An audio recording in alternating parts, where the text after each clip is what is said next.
And I actually did worry slightly when I saw the number of panelists tonight, thinking maybe we're testing that logic. But thankfully, as you can see, we've got a rich audience and a rich set of panelists tonight. And that is testament to the fact that, as someone very eloquently put earlier this week, we are no longer at the kids' table.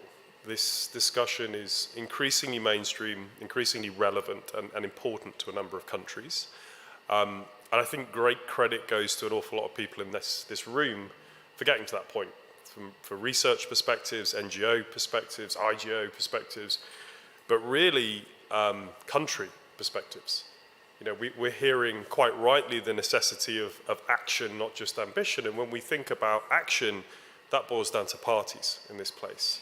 So I'm very pleased tonight that we're going to be hearing from countries and the actions that they are taking to take this important work forward. You're going to hear from two excellent panels chaired by my friends Elisabetta Bonotto and Marine Lucert, before I get that one wrong. Very briefly, a little bit of housekeeping, as I wasn't joking that we have had a tremendous amount of pizza arrive early. Again, for those of you who've been here, I've noted that catering has been up and down. So please, for goodness sake, don't leave without any pizza at the end of the event. And secondly, before we dive into our panels, I'm very pleased that Marine's going to provide a little bit of an overview of the landscape. What is the state of play with those coastal and marine ecosystems in NDCs? But on behalf of Pew, on behalf of OCP, IPBC, a warm welcome and thank you very much for being here this evening.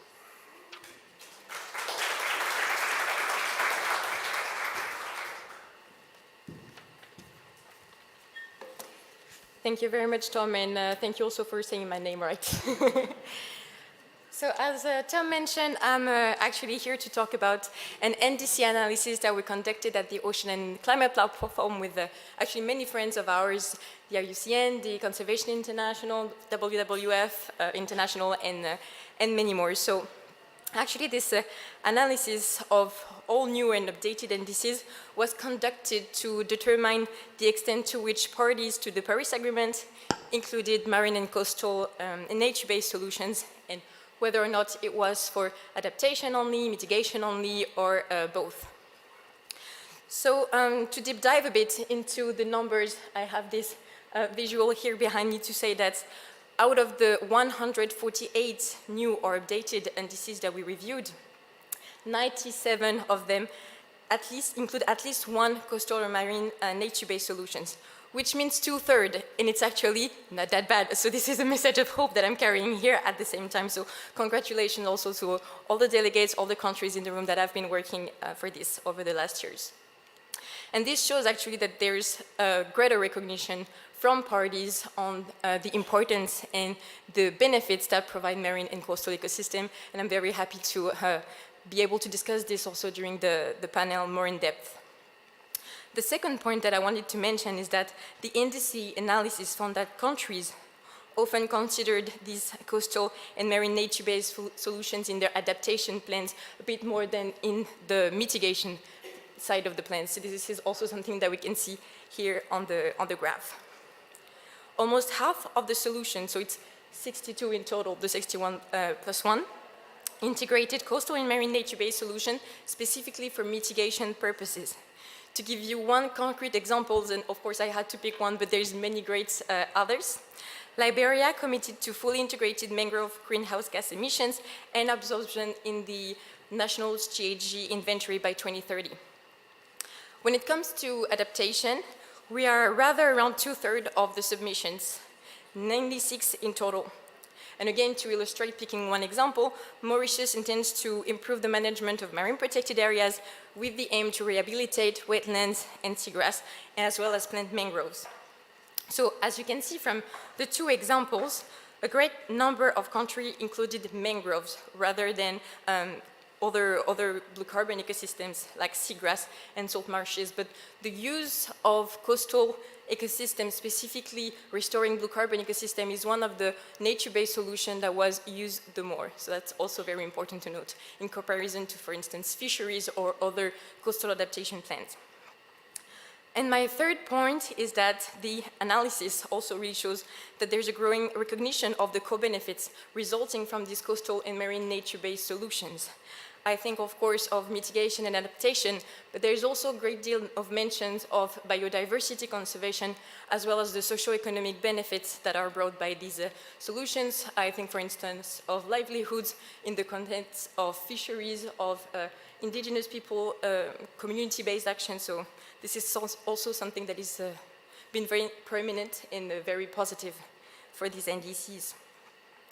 Maybe just to close this, this presentation quickly, I wanted to highlight that there's no universal NDC, no universal format, which means that there's been very different type of commitments. Some are very vague, some others have very quantitative targets, and if I have to say a final word, I think that's something that we really need to improve in the future in the next round of NDC, trying to not only have something general, something very broad, but to go more in depth and be able to also see how the finance, the capacity building, all those elements to implement the solutions are also explicitly mentioned in the NDC.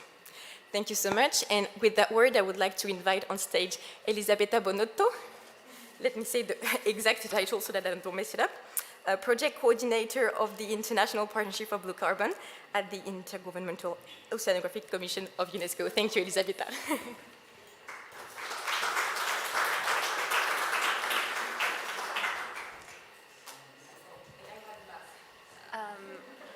Is this working? Yes. So good evening, everyone. I'm calling on stage panel 2, actually. So we're gonna switch because we missed one speaker from panel 1. So Jacqueline, please, thank you. And yes, I'm gonna introduce you all quickly before we start. So we have 4 different countries represented for this panel. We're going to talk about creating an enabling environment at the national level for blue carbon action. So how do we make sure that we translate international commitments as stated, for example, in the NDCs, as Maureen just presented, how do we turn them into practical action in countries? I am joined today by, starting from Barry Nouris, consultant at the Ministry of Agriculture, Climate Change and Environment in Seychelles. Welcome. Thank you. Jacqueline Rivera Wang, who is the focal point of the Ramsar Convention and Director of National Wetland Program at the Ministry of Environment and Energy in Costa Rica. Welcome, Jacqueline. Gabrielle Laric, Policy Advisor at the Ministry of Ecological Transition in France. Hi, Gabrielle. And last but not least, Maria Brown, Superintendent of the Greater Farallones and Cordell Bank National Marine Sanctuaries, Office of National Marine Sanctuaries of US NOAA. Welcome to all panelists. I will dive into the questions, starting with Seychelles.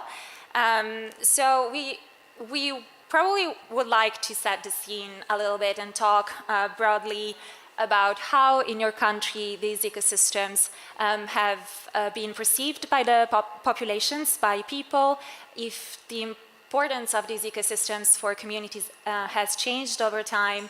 Also noting a country where, for example, you didn't have a common word for seagrass, right? So can you tell us a little bit more, please? Okay, good afternoon, good evening, everyone.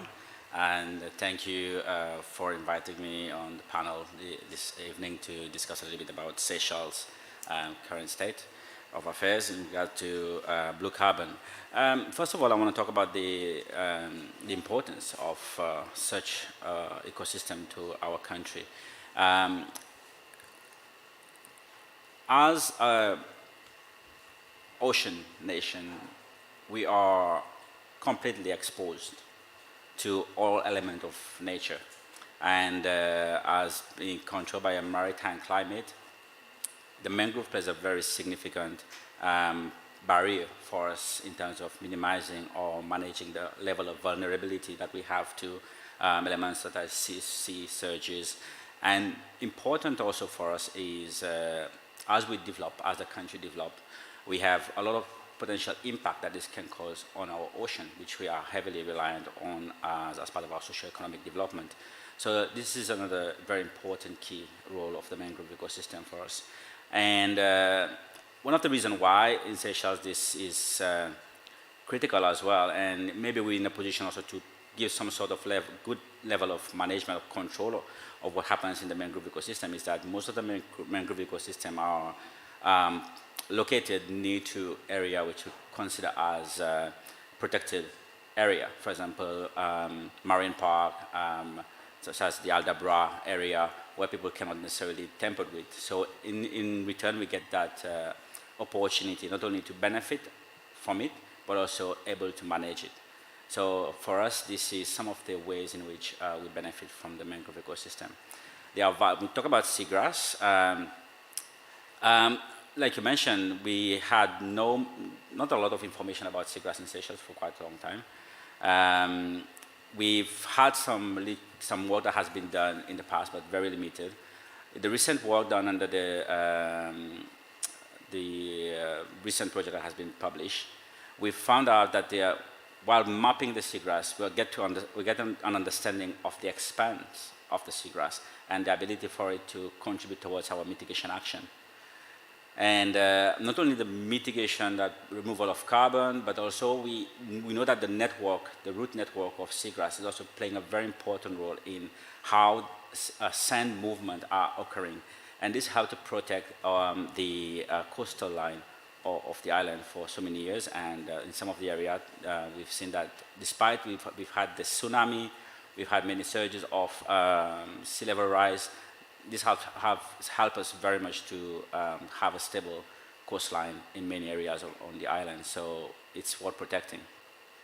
Thank you. So, and I would like to stay with you for a little while for a second question, because in light of this important role of coastal ecosystems, what is Seychelles government doing to protect these vital ecosystems?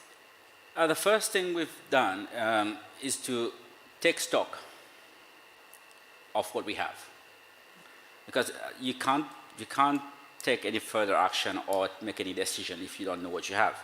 So I think the government have done something incredibly courageous to invest in ways of project to establish almost a high-level estimate of what is the extent of our blue carbon potential.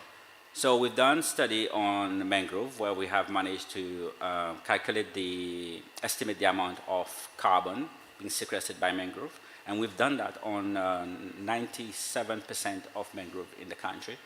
I was one of the scientists that went on all of the island to do all the measurement, very high risk job, but we managed to do it. And for the seagrass, the mapping has been almost, I would say probably 100% on the seagrass.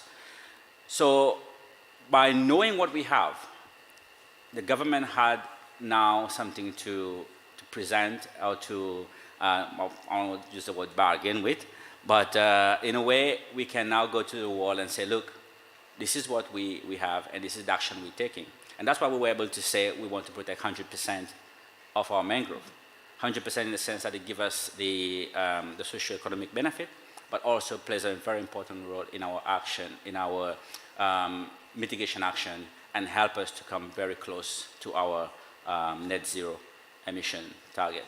So the mangrove ecosystem for us is doing wonders, and something that we had no clue, let's say about 2 years ago, we didn't even know what we have, but it was just there, and we managed to take stock of it, and today it's benefiting us.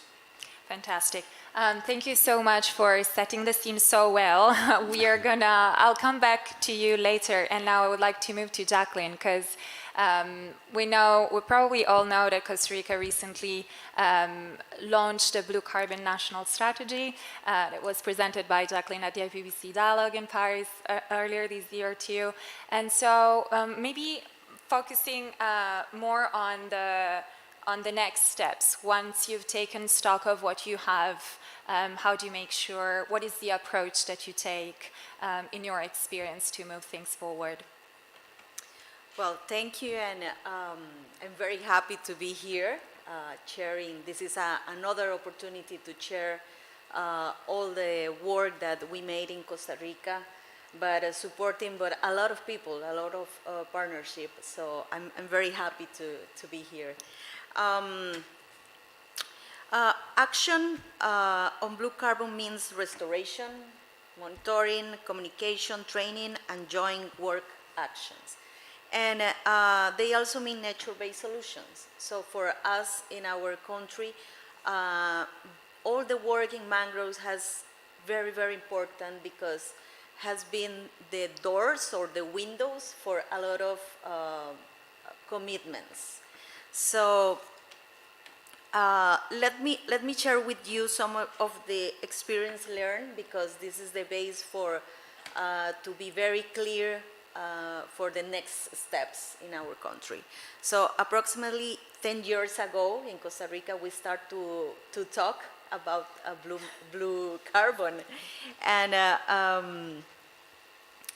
but there were very few people, and they were technical people. So today we can see how our politicians have included this concept in their speeches. And not only in their speeches, in our politicians and our working plan in institutions like I work for the National Conservation Areas in the Ministry of Environment, but we try to vinculate our actions in another institutions that are in the ministry too. For instance, the institutions in charge of doing the national green gases inventory. This is crucial. And a few years later, there was a proposal for Costa Rica, like 7 or 8 years ago, to formulate the national blue carbon policy. And but we were not successful. This is important because it's part of the story, and it was the result of not having comprehensive support and not identify a central ecosystem to mobilize the politics. Today, our mangroves are the flag to mobilize national and international commitments. And as a result, we have the National Blue Carbon Strategy. So this is a history about 10 years, but I hope that the countries that decide start this task maybe can get our experience, and for them will be less years, not 10 years like us.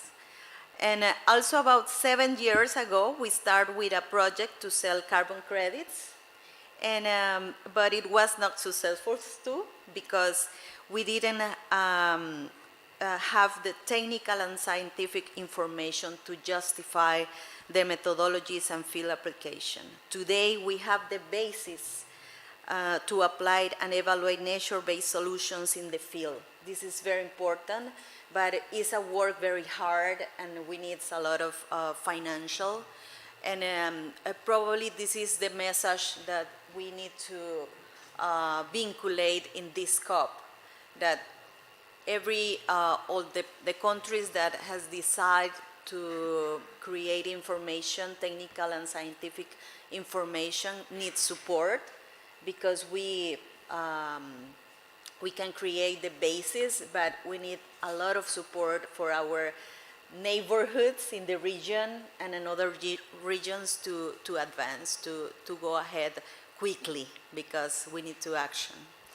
And now in our reality allowed us to formulate the update of the NDCs, including contribution related to the conservation and restoration of coastal ecosystems. So we hope that our lessons will be useful for many countries, And yes, thank you. Thank you so much. Thank you, Jacqueline. I think this is exactly what we wanted to share at this side event. So I really appreciate you also talking about the challenges you've encountered, and I really hope this is going to help, yes, probably other countries to move along the same path, but also, and we'll get back to that later, also moving from the traditional blue carbon ecosystems to the so-called emerging blue carbon ecosystems that are very important for other countries. So a lesson that is probably applicable to other ecosystems as well. Jacqueline, you mentioned the importance of then supporting countries that take action at the national level. And I would like actually to go to Gabrielle for France. I think this is a very nice bridge, so I wanted to ask you what France in particular is doing to support other countries that have decided to protect these ecosystems for climate benefits. Sure. First, thank you, of course, for the invitation. I'm very glad to be joining you today, and I'm sure you've already seen many French representatives talking about the ocean, but that's just to prove that we're taking this very seriously. We want to engage at all levels, at all scales, with every partners, which is why also we are very proud to be one of the founding members of the IPBC, and we want to use this opportunity. Do you hear me? No. Okay. I'll try and speak loudly. Came back. Thank you. International cooperation here. Yeah, so we try to use the IPBC to scale up the ambition, which is why we are also creating with our partners, the Secretariat and Australia, a high-level ambition group, really to raise our ambition and our commitments, but also bilaterally through our French development agency, the AFD, that you probably know. We are looking at ways to protect coastal ecosystems even more than what we are already doing. The agency is already dedicating 7% of its activities to ocean, but we now want to look at how we can really focus on coastal ecosystems and especially blue carbon and even blue carbon credits. So this means that we want to see, like you said, how we can help map the ecosystems, because you cannot protect what you don't know you have. So mapping activities, also knowledge building activities, all that to then integrate what we see, what we assess into NDCs, but also national biodiversity strategy and adaptation plans. This is all very important. And on the credit part, we want to look at how we can develop rigorous methodology to assess how much carbon is sequestered into the ecosystems, to then be able to develop a credit that will help have, first of all, a private investment, but also that we help maybe public agencies to step away so that the projects can be locally owned, locally led, and on the long term, because we're looking at ways to really create projects that are auto-financing, sort of.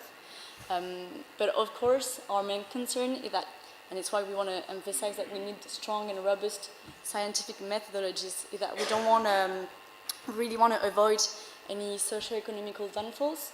And we know that these credits is not a universal solution, so we also need to be aware of that and think about other ways. And I'll probably conclude with another thing that is, I feel like, probably have also a moral obligation to state that we are aware that we, France, also need to do more, and that we need to, have better plans, which is why we also recently updated our national biodiversity strategy. We published it last week, and in it we took the commitment to protect 100% of our Posidonia meadows. Also, we published just today a methodology on how to assess carbon stocked in mangroves. It's called, it's part of our low carbon label, and we have different methodologies for also seagrass, for instance. And we are, of course, implementing these methodologies with our overseas territories and all other territories Yeah, happy to explain all this in more details afterwards. Yeah, thank you. Sounds like great updates from France. So thank you very much, Gabrielle, for this. I'm gonna come back to you later. And now to Maria. So we've talked about all the possible actions, and if you've been to other side events on blue carbon, you know everyone is talking about innovative financial mechanisms and how we make sure we have the right conditions in place in a country for these mechanisms to actually work. Do you have some insights to share from your experience in the US? Yes, and you'll see, is it working? Yes. There, a little closer. As you'll hear a theme here tonight, one of the most important things is to map.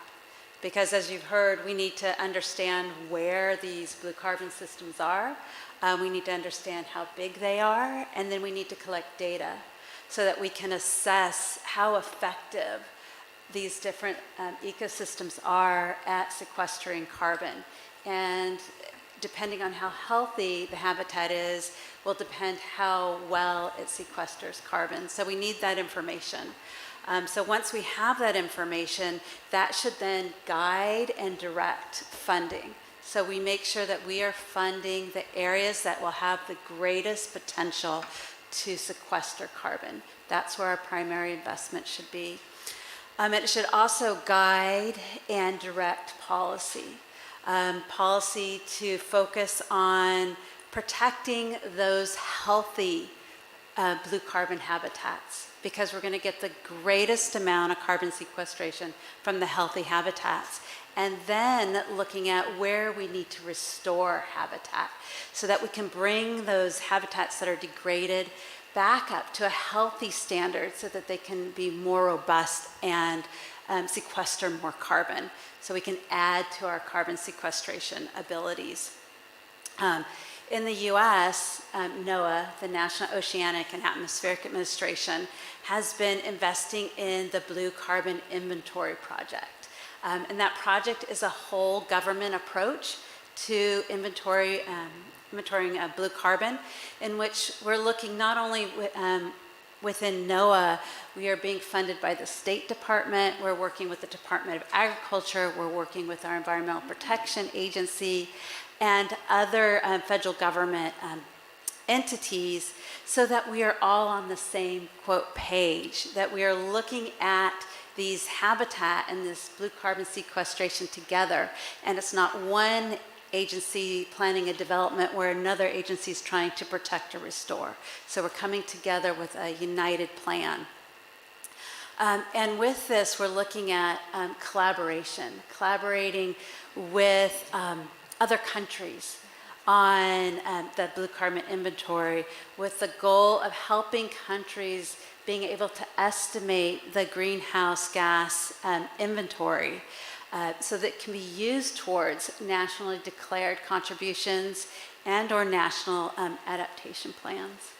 Thank you very much for this. You mentioned the inventories, and my next question for you would be about the integration of these ecosystems in inventories. So until now, that's why we've, this community in a way has always focused on mangroves, seagrasses, and tidal marshes, the only three recognized by the IPCC. As we move forwards, do you think we have any lessons learned from how these three ecosystems have been included, and how can we move forward and embrace other coastal ecosystems into this? Yes, definitely. I think we can take lessons learned from what we've done on the coastal wetlands and apply that to other carbon sequestration processes.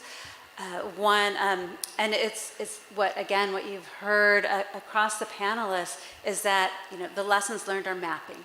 Mapping's really important, collecting the data and doing that assessment for multiple reasons. One, so we understand where, again, the greatest potential is, and we can focus on that greatest potential. And two, so we have a baseline, so that we can go back and measure, are we maintaining that carbon sequestration benefit? Are we losing it? Or through restoration, are we gaining more? So we need that baseline.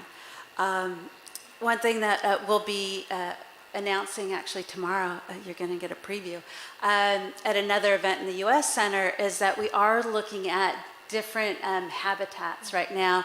Where we've released a report on sediment, open ocean sediment, starting to map that, looking at an initial phase 1, tier 1 assessment of what that carbon sequestration can be, and then what are the next steps in order to start evaluating that.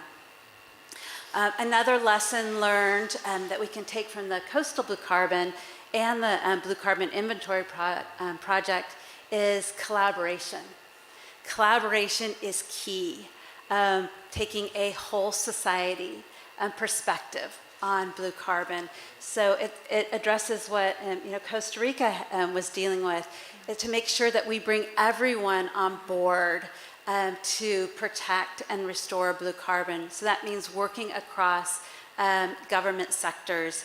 It means working with our NGO partners, working with businesses, and working with communities so that the communities understand the value of these habitats. And that leads to the third lesson, is that these habitats, blue carbon habitats, provide multiple benefits. In addition to providing carbon sequestration, they are beneficial to communities. They can help with creating more resilient communities. Like we heard in the Seychelles, they can help protect communities from sea level rise, from extreme storm events. They can also help economically, because a lot of these habitats also support other economic benefits, such as tourism, fisheries. They're nursery grounds for fisheries. And then it also helps meet our other goals for conserving biodiversity. So there's lots of lessons we can learn from what's been done on coastal wetlands to apply to other potential blue carbon sequestration projects. Wonderful. Thank you very much, Maria. When is the event tomorrow? The event tomorrow is at 2:30 at the U.S. Center. Perfect for everybody. Right. So I still have one last question for this panel that I would like to ask Jacqueline and Gabrielle, both of you. And it's going back, and then obviously Maria and Barry, feel free to also have a say on that one. So it's going back to the political and international level, so why we're here. And looking ahead, of course, after the first global stocktake, the response from countries will be key in moving action forward at all levels. So my question would be, just to close, what is your hope for coastal wetlands as we move forward past this first global stocktake? Maybe Jacqueline first, and then Gabrielle. Thank you. Thank you for that question. Climate action related to coastal wetlands has been growing. That is very positive. I think that this COP shows us how many people are working on coastal wetlands specifically, and in blue carbon specifically. This is amazing. I think that this is amazing. And I want to be totally optimistic, because I recognize the work that many of us, I know that a lot of people sitting in this room are working in blue carbon and in coastal ecosystems in general. And with each activity, with each communication that we made and experience that we share, we advance and reach more countries that are interested in taking action.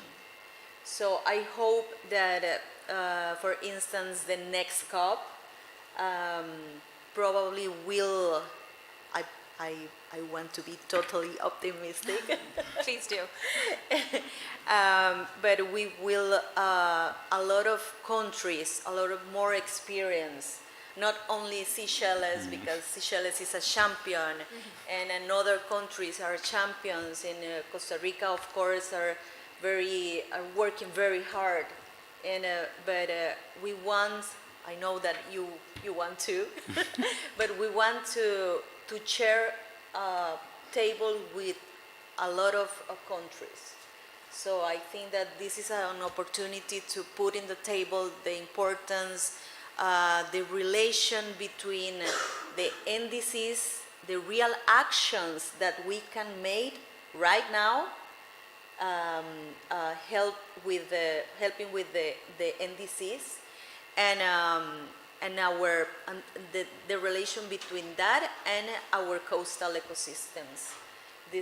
We don't need more commitments. We have the NDCs, the opportunity to update for the next period, but we have already a lot of information in different regions, a lot of information from colleagues. There are a lot of initiatives, partnerships. It's incredible the quantity of people working on the international partnership of blue carbon and others initiatives. There are a lot of scientific people. We have the possibility to share, to ask, to ask for help too. For instance, for Costa Rica, we have a lot of information about mangroves, but for seagrasses, it's not the same. We need help. We need support in that kind of topic. And I know that peatlands, coastal peatlands, is not related a lot with blue carbon, but it's part of the ecosystems.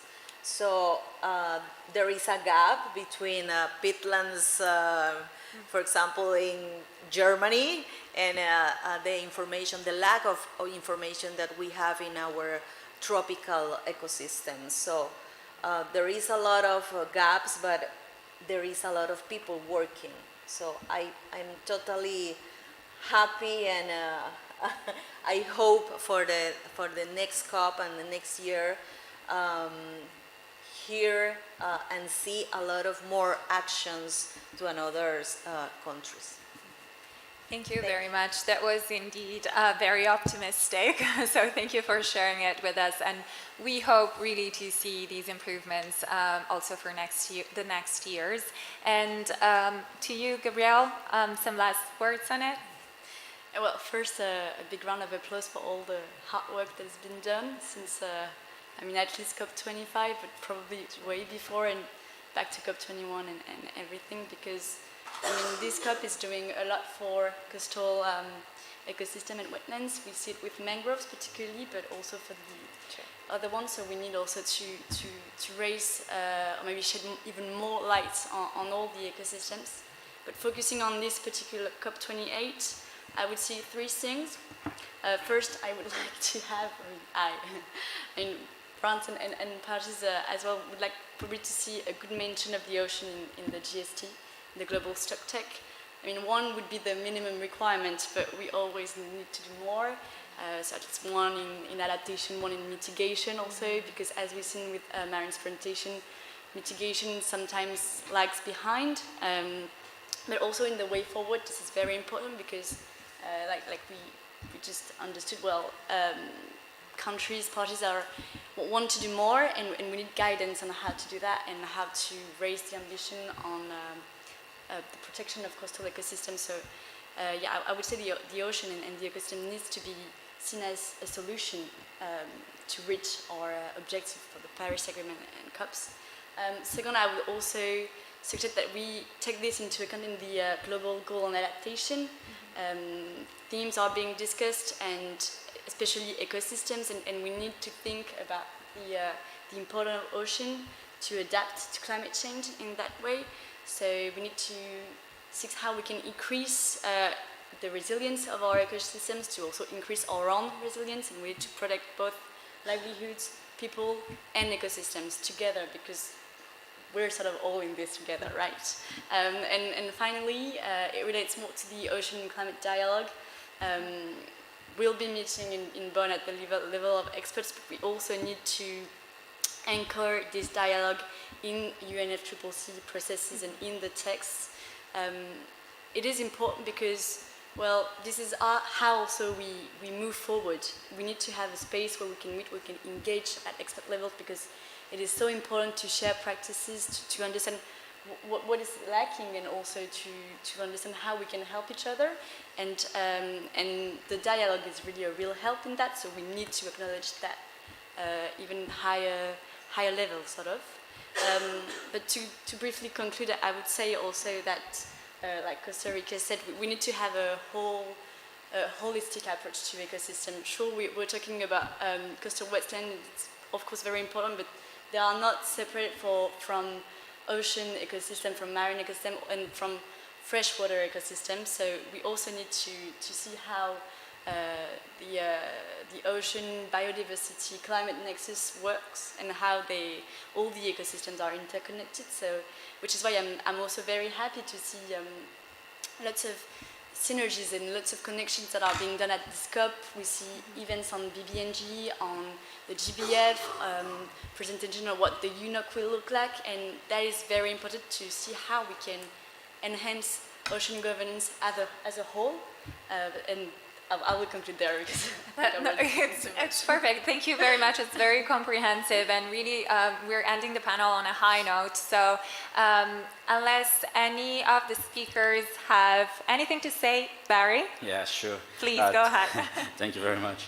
I mean, for us as a small island state, it was our effort to protect our blue carbon ecosystem is not driven by any decision that is taken anywhere.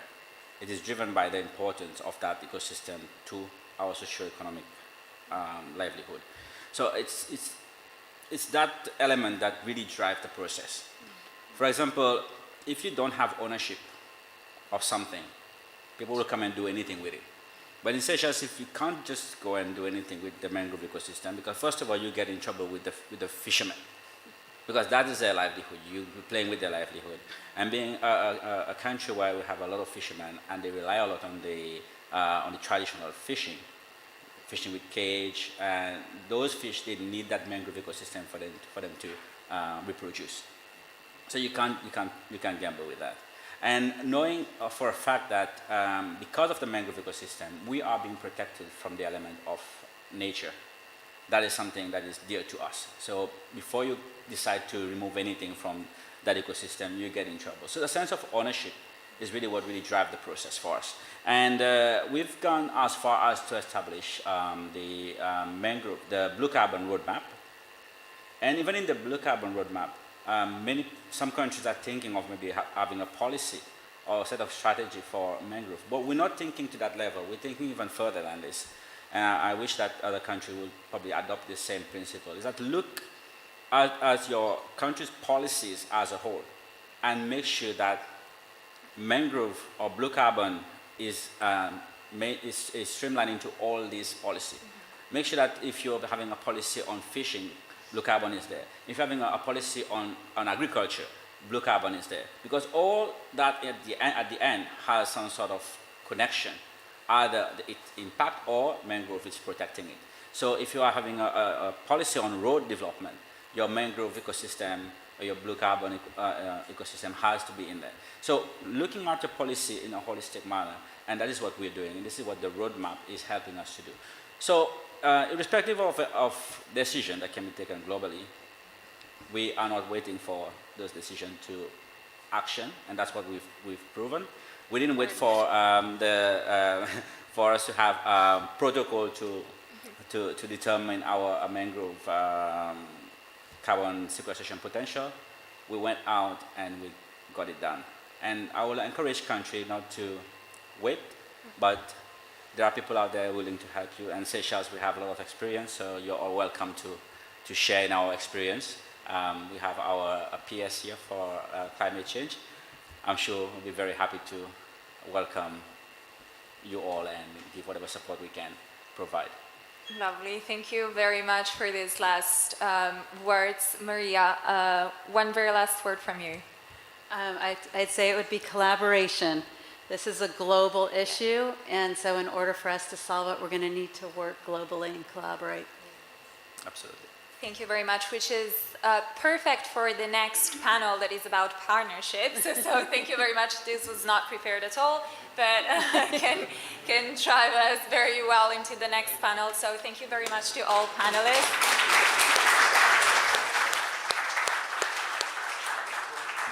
Thank you very much. I would like Marine and the other panelists to come on stage, please.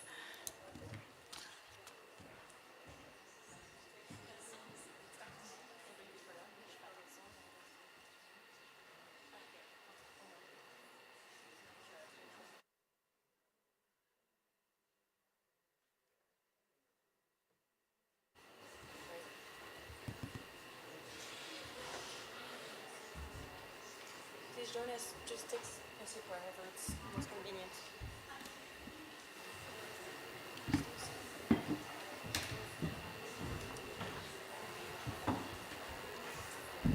Anyone sit together?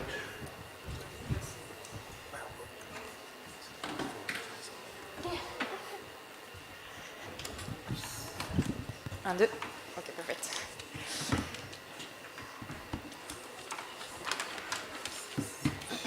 Well, thank you so much for being here. I'm going to start by introducing everyone directly. So from the right to the left, please welcome James Smith, the Deputy Director for Marine Policy at the Department for Environment, Food and Rural Affairs, more known as DEFRA, in the United Kingdom. Then Ariana Cowling, the Director of Financing Solutions for Nature in the Australian Government Department of Climate Change, Energy, the Environment and Water, large portfolio. And then we have Yvonne Theo, Executive Manager for Conservation at the Environment and Protection Authority of Papua New Guinea. And last but not least, Deborah Senghi, General Manager for MRV and National Communications at the Climate Change and Department Authority of Papua New Guinea. So thank you so much for being with us, and also thank you for the audience. We're running a bit late, but I'm sure that the pizza will be there still when we finish this event. And also a personal note, I have to say it's so nice to see so many friends from the Blue Carbon and the Coastal Wetlands community. So again, thank you for being here with us. So to start now and dive a bit in the discussions, we heard about all the benefits provided by coastal ecosystems in the first panel, but I wanted to first talk to you, Deborah, and ask you a bit about these coastal ecosystem benefits. Can you please elaborate a bit on what the blue carbon ecosystem are for Papua New Guinea? How are they important for you? And what has been their primary value for people? What is changing now as well? It's a large question, but please come. Thank you. It's a mouthful of questions, but let me start by saying that for Papua New Guinea, blue carbon, or I'd say coastal ecosystem, is more connected to the livelihoods of the people, and that's the key priority for us as the government. And in order for us to ensure that we protect the ecosystem, we protect the coastal marine ecosystem, is ensuring that we have the necessary policy and frameworks built in to give us the mandate to protect what belongs to the people itself. I keep saying what belongs to the people because 97% of the land is owned by the people. And for us as the government is to ensure that we have those policies that firstly can protect what our people owns in the land, and that is inclusive of the coastal areas as well.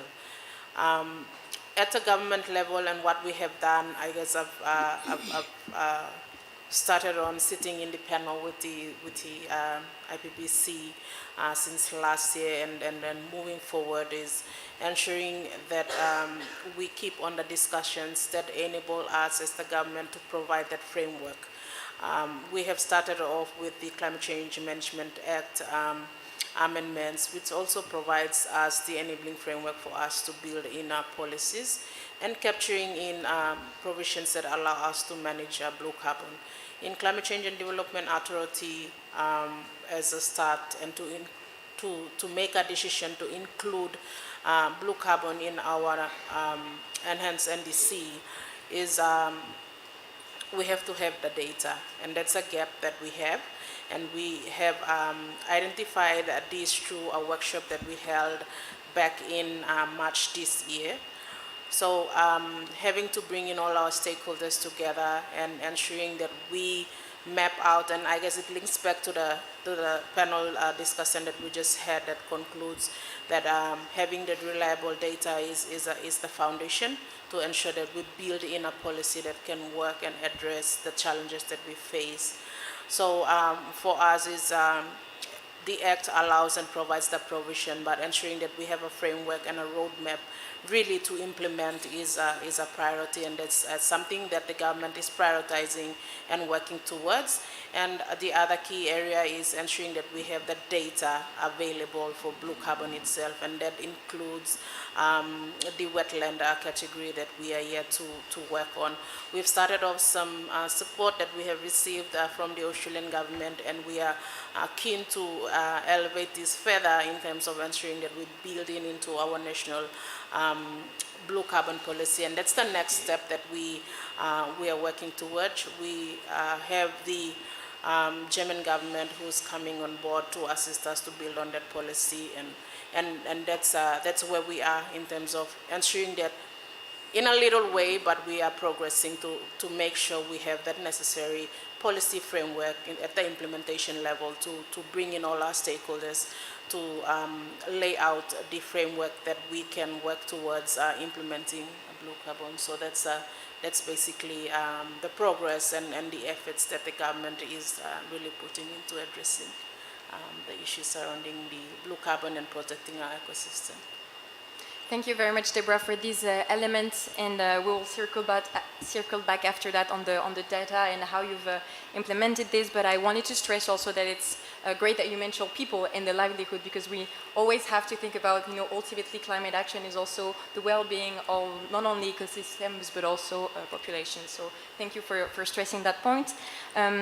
Another country that has been very active recently in the blue carbon space is the United Kingdom, especially since you had an important role you played during COP26, especially including some language in the text. You've been really leading the charge, as we say. So I'm curious to see how it is in the other side of the globe. Can you please also explain us what are the approaches that you are currently adopted in the UK to also support the implementations of the blue carbon initiatives that you have?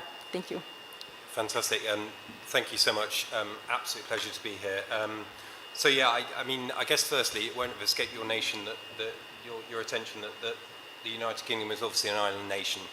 Half of us live within 40 miles of the coast, so obviously the marine and coastal ecosystems play a huge role in both culture and sort of how we live our lives. But holding our hands up, historically, we've really fallen short in terms of protecting our blue carbon habitats.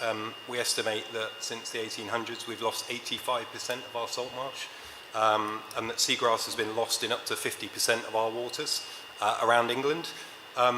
So we've been really working hard, so the picture now looks very different. We've established a really comprehensive network of marine protected areas that now cover 40% of our English waters, and that covers the majority of our saltmarsh and seagrass. Nearly 60% of them are already protected from damaging fishing activity, including bylaws made in 2022, which ban things like bottom-towed gear over sensitive sites. And this summer we announced our first 3 highly protected marine areas, just setting out really the highest protection in an ecosystem approach to really strengthen that network. And just touching on finance just very quickly, because delivering those ambitious goals for nature recovery really does involve a whole economy approach, has to. So stepping up in terms of the investment flows and understanding how it will be. Some of that strategy was released in our UK's Green Finance Strategy, published earlier this year, with an ambition to raise at least 500 million in private finance to support nature's recovery every year by 2027. So that is obviously one key element supported by policy and frameworks. But partnerships are so crucial, and it picks up on some of the crucial discussions, I think, from the panel one, which was amazing to hear. And I think I'd just touch on two areas. So the blue carbon evidence base and then the delivery of the action. You mentioned COP26. There was a huge wave of activity there, and it builds on obviously COP25, the Blue Chile COP, which was fantastic. Off the back of that, we established a UK Blue Carbon Evidence Partnership. This is really in recognition that there are some absolute evidence gaps out there that we need to understand and deliver the full potential of nature-based solutions. That involves administrations across the whole of the UK working together, and we released an evidence needs statement setting out where our big priorities are to try and signal to the research community across mapping of habitats, across carbon stock accumulation, burial rates that we just need to know more on, and the impact of human activities. So that was a key moment for us, but as we've said, I think, crucial is linking this into an international collaboration space, so that all our national commitments and our actions can be shared, the learning can be shared. So again, just the other thing I wanted to raise is just our role as founding member of the Global Ocean Decade Programme for Blue Carbon, or GoBC, under the UN Decade for Ocean Science for Sustainable Development. I think this platform is unbelievably crucial to bring community experts together, existing alliances, initiatives, programs, sharing that learning that we heard is so important globally to make a difference. And of course that links into then some of the shared ambition that we're seeing running through COP27 into COP28 through the ocean breakthroughs, which I have to mention. They're incredible. The mangrove breakthrough gets a shared ambition, a shared goal, financing, delivery. We, as the UK, were one of the first to join that breakthrough. Others, please join. And then also we joined the coral breakthrough earlier this week as well. So again, the shared ambition coming out there through which we can deliver our national commitments and ocean action as well. Thank you so much, James. And maybe a few words on the ocean breakthrough, since you mentioned this. For those who are not really familiar with the concept yet, first I invite you to join tomorrow's nature event, because you're going to hear about it a lot. So please join us tomorrow at 10. We're going to send all of the details right over to you. So the breakthroughs are actually pathways that help us achieve our long-term objective to make sure we can deliver on a healthy and productive ocean by 2050. It's 5 key pathways, so marine conservation, shipping, ocean renewable energy, coastal tourism, and of course I'm missing one, aquatic food production. So very happy to further discuss this tomorrow during Nature Day. To circle back to what you were saying, James, I think, as you said, partnership is really the key. It's really what brings us all together actually today, because it's the IPBC also discussion. And that's make me turn to you, Ariana. Australia is currently coordinating the International Partnership for Blue Carbon, so you know everything about the partnerships. And that actually brings me to my question: is what is the role? Sorry, getting late in the evening. What is the role that Australia play in supporting other countries looking to include the protection and restoration of blue carbon ecosystems within their national climate strategies? Thanks, Maureen. Can everyone hear me? Yes. Excellent. So I guess, first of all, thank you for your question. And I want to begin my answer by providing a little bit of the context. So many of you may know that Australia actually has one of the longest coastlines on Earth, and we harbour about 12% of the globe's blue carbon ecosystems. So we very much understand the importance of managing and caring for these environments. And our approach to blue carbon ecosystems considers both the mitigation and adaptation benefits that they provide, as well as a host of other benefits. This is really about acknowledging that blue carbon ecosystems not only have great carbon sequestration and storage potential, but also that intact and healthy ecosystems provide a whole range of other benefits. They build resilience, they can support biodiversity, sustain livelihoods and health, and protect coastlines. Australia is proud to be a leader both in global and regional efforts to improve the understanding and management of coastal blue carbon ecosystems. So with a view to conserving and restoring those ecosystems, the Australian government is supporting research, knowledge sharing, capacity building for projects for project design, carbon and natural capital accounting, on-ground restoration projects, and also participating in local and global partnerships, which is obviously a huge theme for today. So for example, domestically, we're working with a range of partners to develop blue carbon restoration projects around the country that demonstrate the benefits and the diverse values not only of tropical mangroves, but also cool climate salt marshes and seagrass ecosystems. And we're also working directly with Fiji, Indonesia, and Papua New Guinea to develop approaches to measure, restore, and protect these ecosystems. But it would be remiss of me not to mention that a key component of our broader suite of activities is our role as the coordinator of the International Partnership for Blue Carbon, or IPBC. So back in 2015, Australia and 9 other founding members launched the IPBC, and it's now grown to over 55 partners, many of whom are in the room today. And I'd like to offer a special thank you to IOC UNESCO for their ongoing coordination support of the partnership over the past 4 years. IPBC partners are members of government agencies, research organisations, intergovernmental and non-government organisations, and we see this as a real key strength of the partnership. In that it's bringing together these diverse actors, people with a range of backgrounds, technical or policy positions in government, and bringing them into direct conversation with counterparts in intergovernmental organisations, academics, project developers, and NGOs.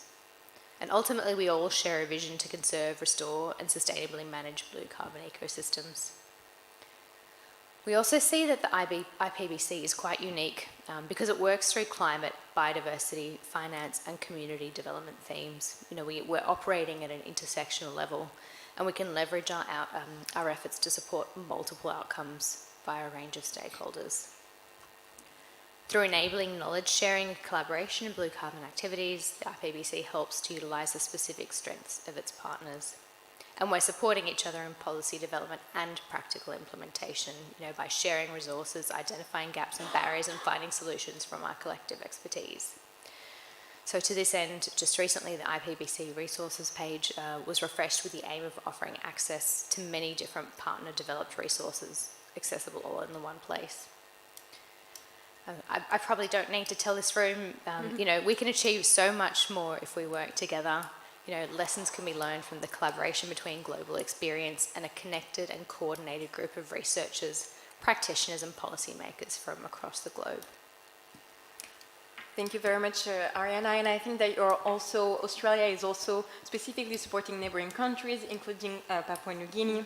And that's something that is really interesting to me, and I would be very happy to hear more actually for this support that you're providing. I think it's connected with what you discussed earlier, Deborah, on the data analysis, on the modeling, on all the accounting. So I would like to ask you, Yvonne, this question.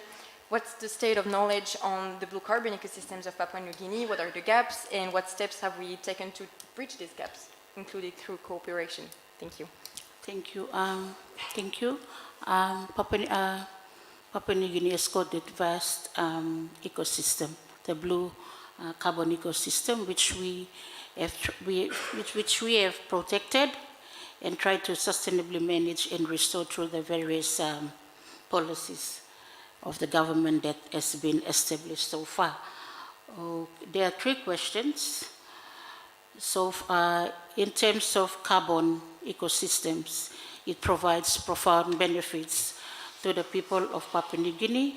It provides for the economic benefits in terms of sustainably managing these ecosystems, as well as the livelihoods for the communities that lives within these vital ecosystems.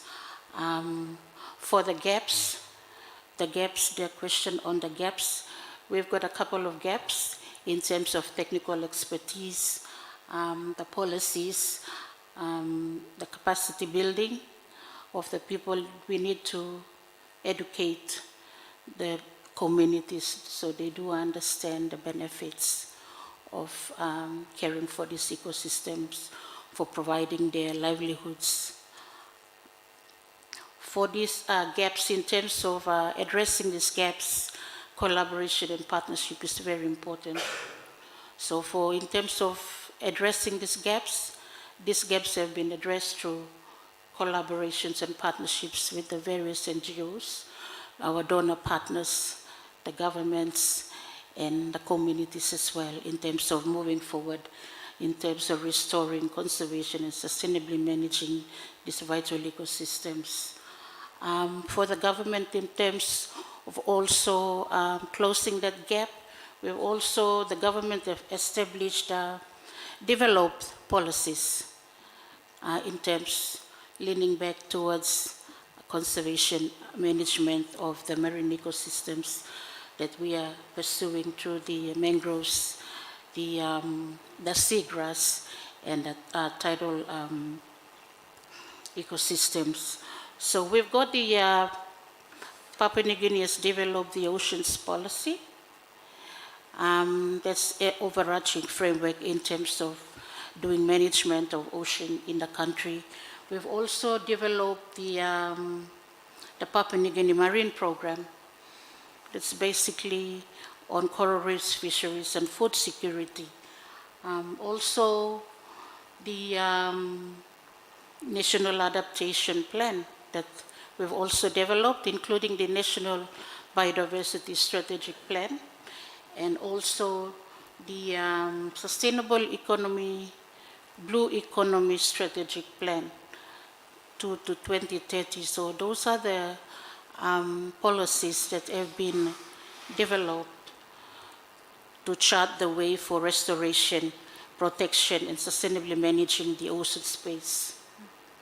Thank you very much, Ivan. It's very interesting to see how you really have this integrated approach where you talk about the mitigation, you talk about adaptation, also of the socio-economic benefits of these ecosystems, especially for Papua New Guinea in terms of livelihood.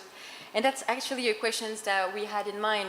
Since the blue carbon terminology is really focused on the mitigation, we were wondering also what are the risks in focusing. Is it a risk actually? Are we focusing too much on carbon?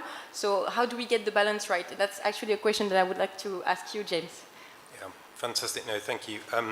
So I think, firstly, we have got to ensure that fully recognising the mitigation potential and the benefits is kind of hardwired into our decision-making NDC. So, but there is definitely that risk there. I mean, we've heard all the benefits in terms of the wider benefits. I think what I would pick up is one of the common messages actually again from the first panel about just understanding first, because I think, how do we assess what those wider benefits are?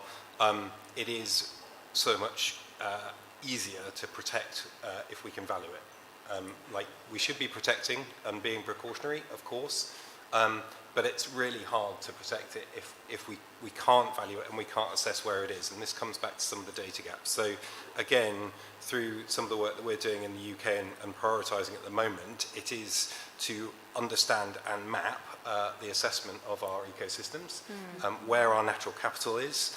We're putting £37 million worth of programming into this to exactly do that. So fill in those key evidence gaps so that we can monitor species, habitats, the data that we need to really produce that robust evidence base of what our natural capital assets are. And then use the tools and develop tools and techniques to be able to inform the decision making so that we can protect it and we can take action across those wider benefits, not just the mitigation aspects. And I think this again comes back to some of the exciting panel one presentations as well, because developing those guidance tools are so critical. So for example, we're looking at a universal asset service matrix tool. It's when I come to events like this that I think we should have a catchier title for that. But essentially this tries to look at those ecosystem assessments and then start to map species, habitats, and the crucial ecosystem services that they provide in a way that then informs that decision making. Just to give you an example of how we're trying to hardwire those wider benefits in, so the UK developed its marine natural capital accounts in 2021. as part of that, we included and were able to include the estimate of flood risk benefits of saltmarsh, for example. So identifying, and it's a road that we're travelling down, but identifying sort of 40,000 properties in urban, suburban areas that receive that flood protection, and then estimating the asset valuation of that at about just under £400 million. So hardwiring in and looking at those wider benefits. But beyond just putting a place on value, what does that allow us to do better? I think well, it does allow us to understand the ecosystem services, direct where the protection is most required, and that comes back into then understanding where our marine protected areas, our HPMAs need to be sort of situated. And then, of course, that delivers those wider benefits that we've heard in terms of biodiversity, and also things like filtration of nutrients, pollution in those coastal ecosystems, because again, I think one of the other common messages back in is protect the marine environment, but it's the livelihoods as well. So actually just linking and being really clear that the two have to be considered together. And then I think finally that then links into some of the enabling finance flows and the environment, actually, because then it's much better and you're able to then understand what finance flows are needed to be able to then support that protection and the sustainable long-term use of that. And it helps again in terms of our programming, so it'd be remiss not for me to mention the Blue Planet Fund, which is our overseas support program fund that really tries to protect the marine environment and alleviate poverty. And actually a core area of that fund is to integrate across themes, so climate change, adaptation, biodiversity loss, sustainable fisheries, and marine pollution.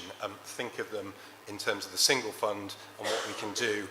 And so yes, rightly revered for their mitigation potential, but crucial to account for the wider benefits and understand how we can map that, assess that, and then drive that through our decision-making process.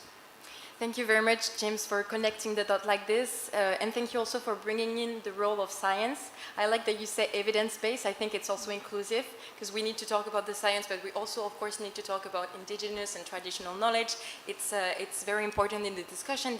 It actually has been raised many times in the ocean and climate change dialogue that took place, as we discussed earlier, in Bonn a few months ago. And this is actually... There's been also discussions on this integrated approach, and this is something that I wanted to ask you, Ariana.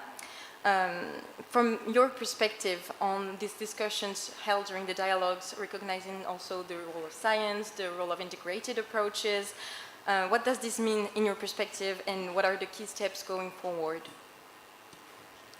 Yeah, so I think that most people in this room would agree that we are seeing a growing discourse around the fact that nature, climate, and people are really integrated concepts, and that net zero in a nature positive world can't be achieved one without the other. I actually came to COP to hear about nature finance, and I've heard a lot about it. It comes under different names, nature finance for nature-based solutions, finance for climate adaptation and resilience, but that conversation is here, and I think it really is growing. So we see that there is a really great opportunity here to marry the goals of environmental protection and repair, carbon reduction, and cross-sector investment. The multiple benefits that you can achieve from blue carbon ecosystem restoration and conservation present opportunities for cross-sector participation and funding. So my team is actually located in what's called the Nature Finance and Markets Division at the Department of Climate Change, Energy, the Environment, Water. And what we are really about is about those initiatives that can drive efforts into nature protection and repair, but particularly how do you drive private investment into nature? So, really great. James, we always look to the UK as a shining light on this, but, because at the end of the day, we need to fund climate and nature action. Obviously, government funding is incredibly important, but government funding alone, it's just not sufficient. We need the private sector to play its part. So, this is part of the reason why next year Australia will actually be hosting a Global Nature Positive Summit in October in Sydney, because we want to bring together delegates from around the world, and a diverse group of delegates, ministers, finance and business leaders, environmental NGOs, scientists, academics, and Indigenous people and local community leaders as well, because we think that we need to really all come together to figure out how we can accelerate private investment into nature protection and repair. And I think that conversation around climate and nature and people and those interlinkages is absolutely critical to that. I'll leave it there because I imagine people are probably getting a bit hungry for pizza. Thank you very much, Ariana. And actually, we're actually going to close the panel, so let's give them a big round of applause. Thank you for bearing with us this late.